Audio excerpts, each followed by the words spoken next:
Reciban un cordial saludo. Mi nombre es Jenny Murillo y les voy a hablar de la disgrafia. La disgrafia es un trastorno neurológico y una discapacidad del aprendizaje. Radica en la expresión escrita, pero puede asociarse al lenguaje oral o al déficit del lenguaje.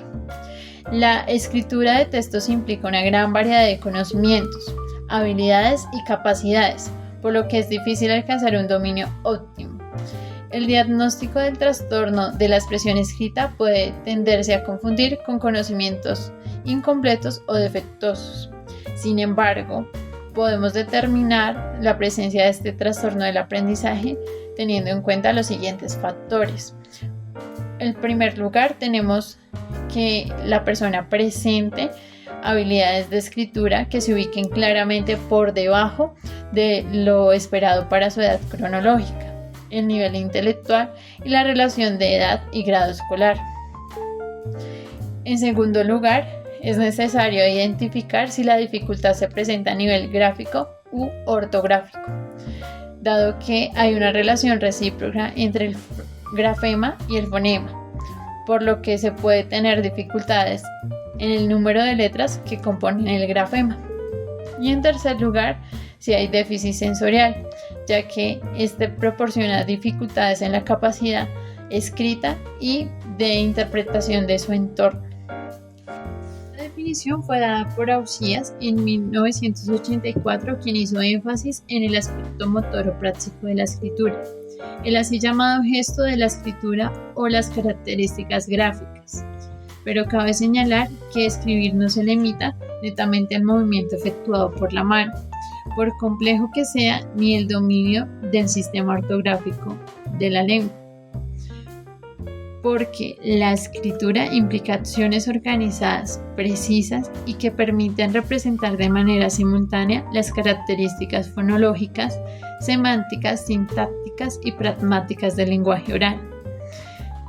A su vez, la Asociación Americana de Psiquiatría en el 2003 considera que el trastorno de la expresión escrita va asociado siempre a otros trastornos de aprendizajes como la lectura o dislexia, del cálculo o discalculia, y asimismo puede acompañarse por déficits del lenguaje, perceptuales o de motricidad, o otros diagnósticos como el TDAH, síndrome de Hessman y entre los trastornos socioemocionales. Asimismo, otra definición o contribución importante es la que hace Weintraub y Mensula, ya que propusieron como disfunción del hemisferio izquierdo puede derivarse en dislexia o en disfasia. La disfunción del hemisferio contrario puede derivar en alteraciones emocionales y habilidades visoespaciales limitadas. Esta propuesta es importante porque indica que los trastornos de aprendizaje son variados y diversos y van más allá de los clásicos trastornos del aprendizaje y el desarrollo conocidos como la dislexia, la disfasia y la discalculia. Buenas noches, mi nombre es Deila Díaz y hoy vengo a hablarle de las teorías y tipos de disgrafia. Primero, teorías neuropsicológicas. Estas teorías sostienen que la disgrafia es el resultado de disfunción en las áreas cerebrales relacionadas con el control motor y la percepción, el cual tiene autores relevantes como Alexander Luria y otros psicólogos. 2. Teorías psicopedagógicas. Estas teorías se centran en la importancia de los procesos de enseñanza, aprendizajes en el desarrollo y la escritura. Según los grandes teóricos Jan Piaski y Levi Vygotsky, proponen diversas actividades motoras y sensoriales que están adecuadas al desarrollo del niño, como juegos de construcción, trazos básicos y actividades de percepción visual. Tercero, teoría lingüística. Afirma que las disgrafias pueden estar relacionadas con problemas en el procesamiento del lenguaje escrito, como la relación entre fonema, sonido y grafema, letras. Cuarto, teorías sensoriales y psicomotoras. Estas teorías sostienen que la disgrafia está relacionada con problemas en la integración sensorial y motriz. Los niños pueden tener dificultades para procesar la información sensorial, visual, táctil y propioceptiva. Quinta, teorías del déficit en la percepción visual espacial.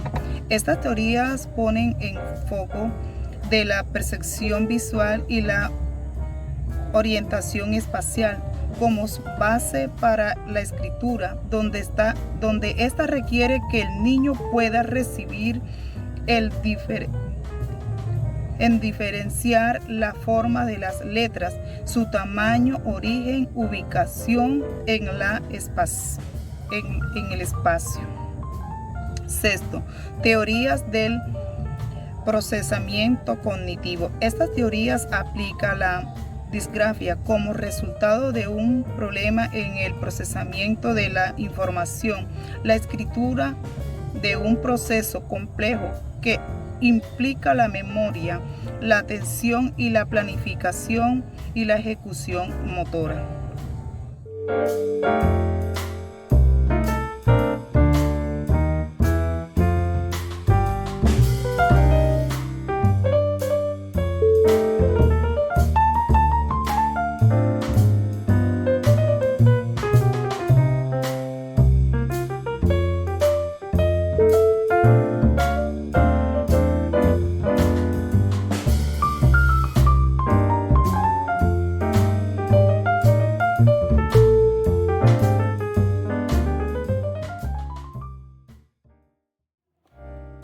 Evaluar las dificultades de la escritura implica revisar cómo se escribe. Si se escribe desde el dictado, si se escribe desde la copia o la transcripción, o si es desde la creación autónoma o de manera espontánea de un texto. También es muy importante tener en cuenta el idioma y por supuesto que existen otros procesos cognitivos implicados en la escritura, como por ejemplo las funciones ejecutivas, las variables afectivas, también el mismo lenguaje, el metalenguaje, la memoria y la atención. Esto es muy importante reconocer si la escritura es a mano o si es a computador. Para la evaluación se debe notar la caligrafía, la ortografía, la expresión escrita, las habilidades fonológicas y las funciones ejecutivas. Como test psicológicos para evaluar la disgrafia o las dificultades de escritura, se pueden recomendar el CI, que es para descartar alguna deficiencia intelectual, o el ENI2 para hacer un perfil neuropsicológico del niño y establecer su desempeño funcional.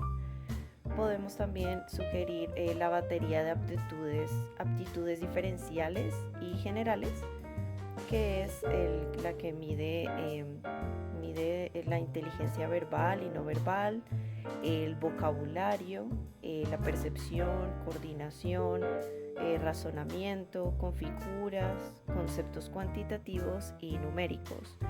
O de pronto en baterías más especializadas está la ProESC, la batería de evaluación de los procesos de escritura, que evalúa la escritura desde el dominio de reglas de conversación, grafema, fonema, ortografía y acentuación de conocimientos, de ortografía arbitraria, el uso de mayúsculas, la puntuación, la redacción,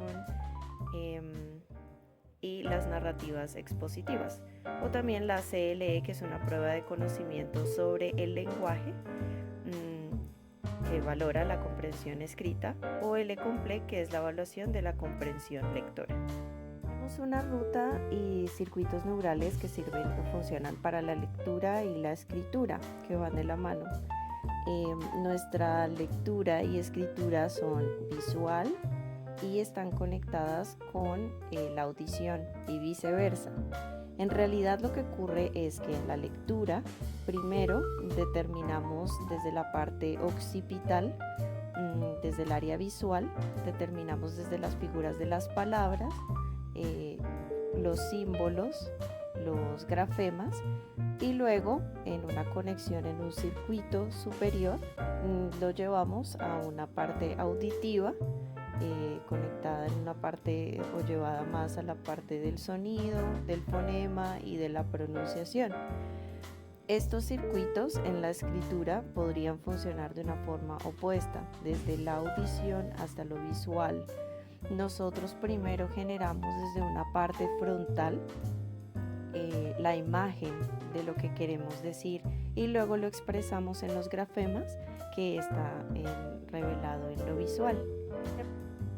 Tanto la lectura como la escritura se determinan o presentan sus dificultades en cualquiera de los momentos del circuito de escritura y de lectura.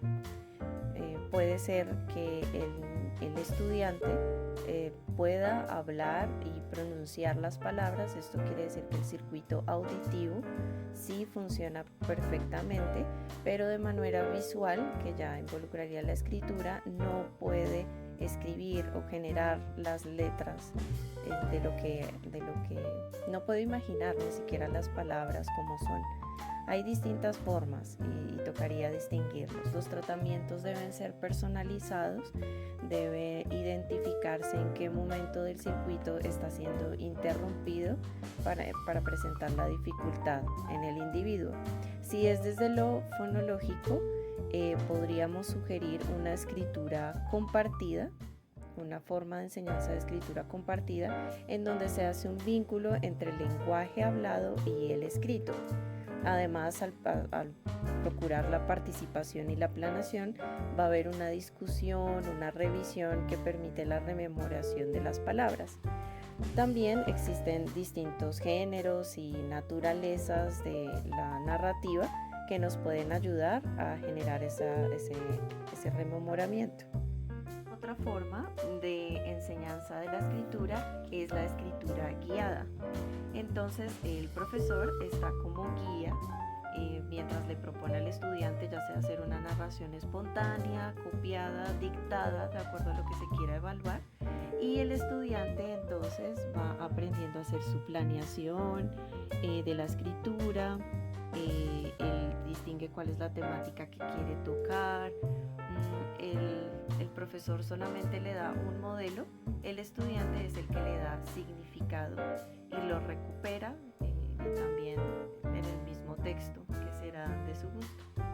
Las habilidades que deberían desarrollarse para mejorar la escritura son la construcción de un vocabulario, como hacemos aquí en Duolingo, también recordar las distintas habilidades para la estrategia de la lectura y de la escritura, es decir, ver cómo son las letras del idioma, ver según y de acuerdo a los idiomas cómo deberían ser, cómo deberían trazarse.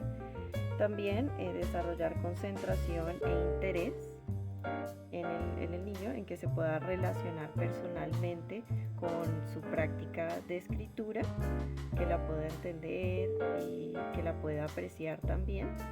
Y asimismo también demostrar o permitir que el niño se involucre emocionalmente con el texto. Existen algunas estrategias, sobre todo para cuando hay dificultades fonológicas, como lo es la poesía y la música, pero cuando hay dificultades visuales, Se puede acudir a letras de colores, a hacerla como la plana o reconocer el movimiento de las letras al hacer sus formas.